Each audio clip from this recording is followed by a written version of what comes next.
Bismillah, Assalamualaikum warahmatullahi wabarakatuh. Alhamdulillahi rabbil alamin, wal aqibatu lil muttaqin, wala udwana illa 'alal zalimin. Asyhadu an la ilaha illallah wahdahu la syarika lah, wa asyhadu anna Muhammadan abduhu wa rasuluh. Sebelum kita melanjutkan ke pembahasan kita di pelajaran akidah akhlak,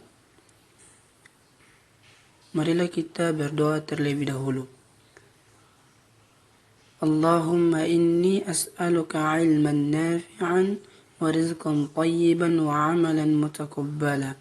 Rabbi zidni ilman wa razuqni fahman. Baik, kita melanjutkan pembahasan kita pada pelajaran akidah akhlak. Pembahasan keempat terkait akhlak terpuji 1. Akhlak adalah suatu perbuatan, terpuji adalah suatu kebaikan. Jadi akhlak terpuji adalah perbuatan atau perilaku yang baik. Pada kesempatan berbahagia ini kita akan membahas beberapa ciri-ciri akhlak terpuji. Yang pertama, rendah hati. Yang kedua, santun. Yang ketiga, ikhlas. Yang keempat, kasih sayang. Yang kelima, taat dalam kehidupan sehari-hari. Mari kita lihat yang pertama, rendah hati. Akhlak terpuji rendah hati artinya tidak memandang rendah orang lain. Rendah hati sering disebut dengan tawadu, artinya tidak angkuh dan tidak sombong. Orang yang rendah hati selalu bersikap tenang, sederhana, dan sungguh-sungguh menjauhi perbuatan sombong. Manfaat orang yang rendah hati akan memiliki banyak teman dan disenangi oleh banyak orang karena siapapun akan senang bergaul dengannya. Rendah hati tidak akan menyebabkan seseorang menjadi terhina, tetapi justru akan dihargai oleh semua orang. Orang yang rendah hati selalu menghormati orang lain tanpa melihat dan membedakan orang itu kaya ataukah miskin. Akhlak terpuji yang kedua adalah santun. Santun berarti halus tutur katanya dan baik tingkah lakunya. Santun termasuk akhlak terpuji karena akan bermanfaat baik untuk orang lain maupun dirinya sendiri. Dengan sifat santun, seseorang akan bersikap ramah terhadap siapapun dan tidak mau menyakiti orang lain. Jika kita memiliki sifat santun, maka orang lain akan senang berteman dengan kita. Sebagaimana Rasulullah SAW telah banyak memberi contoh kepada kita berkaitan dengan sifat santun, di antaranya ketika bertemu dengan sesama muslim, beliau selalu mengucapkan salam terlebih dahulu. Beliau juga berpesan bahwa senyummu terhadap saudaramu akan menjadi sedekah bagimu.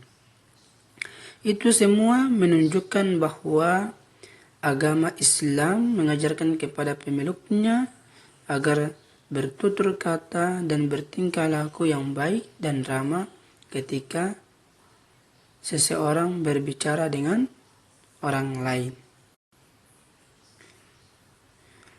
Sebagaimana dalam firman Allah, wa qasid fi mashyika waghdud min sautik inna ankaral aswati la sautul hamir. Kata Allah, dan sederhanakanlah kamu dalam berjalan dan lunakkanlah suaramu, Sesungguhnya seburuk-buruk suara ialah suara keledai. Quran Surat Luqman ayat 19. Akhlak terpuji yang ketiga adalah ikhlas.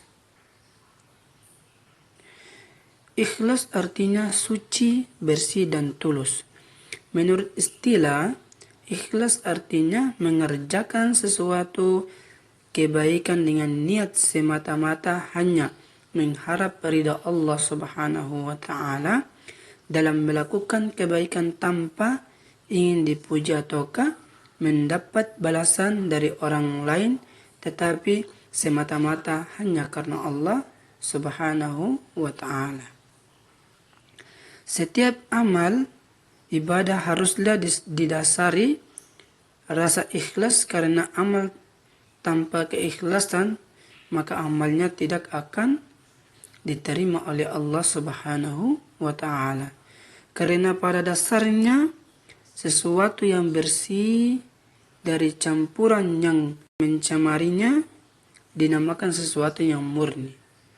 Perbuatan membersihkan dan memurnikan itu dinamakan ikhlas. Sebagaimana firman Allah, وَمَا أُمِرُوا إِلَّا لِيَعْبُدُوا اللَّهَ مُخْلِصِينَ لَهُ الدِّينَ حُنَفَاءَ وَيُقِيمُوا الصَّلَاةَ وَيُؤْتُوا الزَّكَاةَ وَذَلِكَ دِينُ الْقَيِّمَةِ.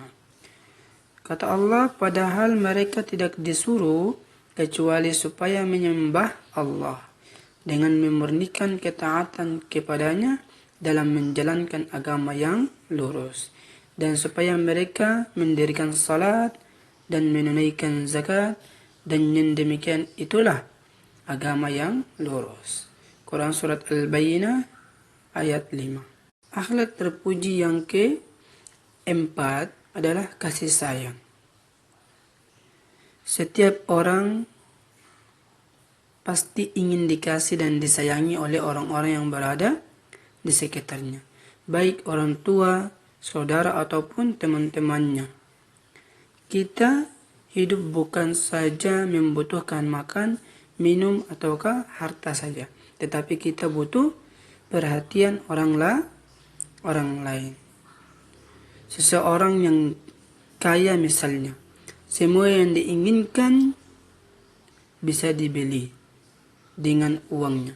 Akan tetapi, ia pasti butuh perhatian orang lain, baik itu teman, bicara, ataupun orang yang bisa diajak untuk bertukar pikiran.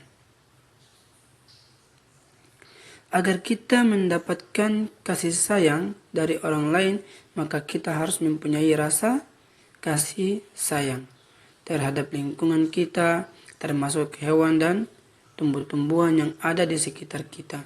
Dengan saling menyayangi antara yang satu dengan yang lain, hidup akan terasa tenang karena kita akan saling membantu dan saling memberi. Akhlak terpuji yang kelima, taat dalam kehidupan sehari-hari. Taat artinya mengikuti dan melaksanakan aturan yang ada dengan penuh kesadaran. Di rumah ada aturan.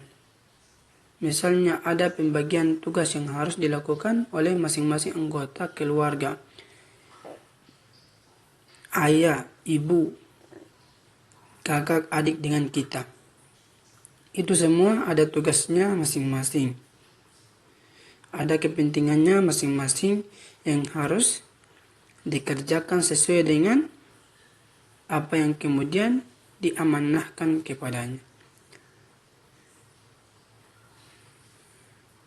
Sebagaimana juga di sekolah atau di tempat-tempat umum yang memiliki aturan-aturan atau tata tertib yang kemudian harus kita taati. Misalnya di sekolah, di jalan, ya, kita berkendaraan harus memiliki surat-surat yang lengkap.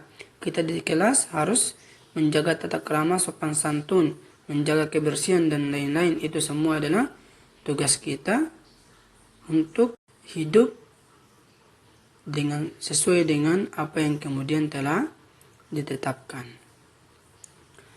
Maka dari pembahasan itu dapat ditarik Kesimpulan, akhlak terpuji yang pertama adalah rendah hati. Disebut juga tawadhu yang berarti tidak memandang rendah orang lain. 2. Santun, artinya bertutur kata dan bertingkah laku yang baik. 3.